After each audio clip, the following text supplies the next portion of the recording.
sir, pwede wag din nangyari sa ano. Kaliwa kayo. Sa ano nyo, Blood ka naman eh. Huwag ka na lang magpapakilala ng pangalan mo. Ayan, so I'm sure kung nakatira ka sa internet, napanood mo na itong issue ni Gab Go. Isa siyang MMDA officer na nasuspend, no? Dahil sa kanyang pagre-reprimand at seemingly pamamahiya ng isang public school teacher. Honestly, napapanood ko siya sa mga reels sa Facebook and na-enjoy ko yung mga videos na ginagawa niya. Sa driver myself, minsan satisfying din kapag ka talagang naninita siya ng mga kamote, no? At saka matitigas yung ulo sa kalsada kasi mahirap din naman talaga for a driver na may mga blockage, may mga nakaharang sa kalsada o di kaya pedestrian hindi sumusunod. So yung mga ganito officers, no, minsan kailangan mong batasin yung mga tao dahil matigas talaga yung mga ulo nila eh. So for someone na enforcing character, viral sa social media, yung part na yon wala akong problema doon. I agree and okay ako doon sa ganun. Ano. Ngayon, doon sa viral video involving yung teacher, clearly may offense naman talaga yung teacher for driving na walang helmet. Ano po. Ako, naiinis talaga ako pag may mga ganyan eh. No? Kamote talaga, di ba? Kasi pagka na-disgrasya, nabagok yan, patay yan. Kasalanan pa nung naka four wheels, di ba? Ngayon, yung teacher, nung nahuli, sinabihan siya ni Gabgo na teacher ka pa naman, wala kang helmet, paano natin tuturuan yung mga estudyante kung tayo mismo ganun, ano? Something along those lines. Ano? Tapos, nag-request yung teacher na baka pwedeng wag ng videoan.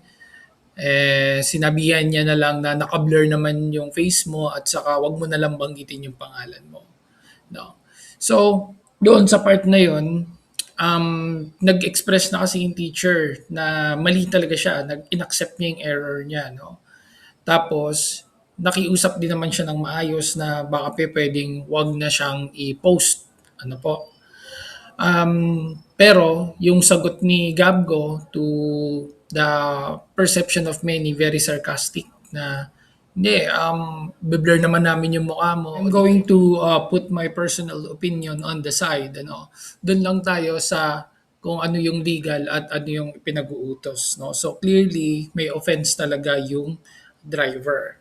Ngayon, at the same time, ang MMDA, meron kasi silang enforcement rules. Ano?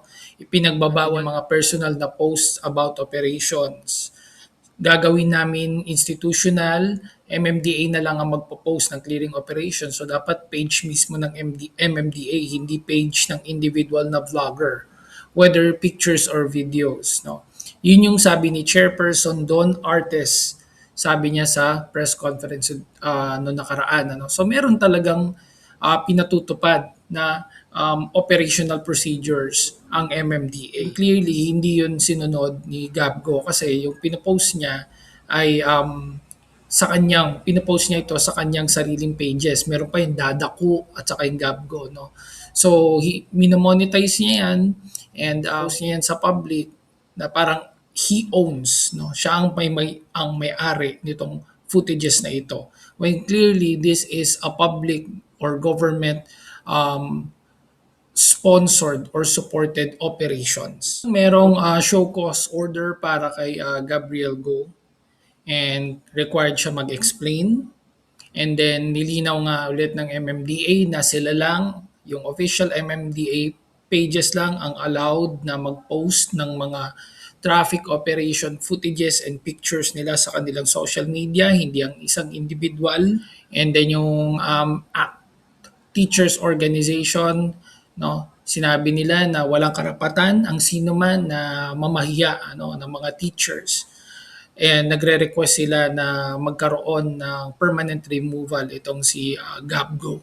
And defense naman ni Gabgo na walang profession na exempted sa batas trapiko. I agree naman dyan. Nagagalit nga tayo pagka may mga senator na dumadaan sa mga bus lanes and express lanes. What more mga teachers, di ba? So ako, ang point ko dito, mali talaga yung ginawa ng teachers. mali yung ginawa ng teacher na nag-drive siya nang wala siyang helmet. Meron siyang violation doon. And I applaud the teacher kasi siya ay nagpakumbaba, humble siya, inamin niya ang kanyang mistake. Ang mali naman dito ni Gabgo is that he is monetizing these videos, putting this in public, no?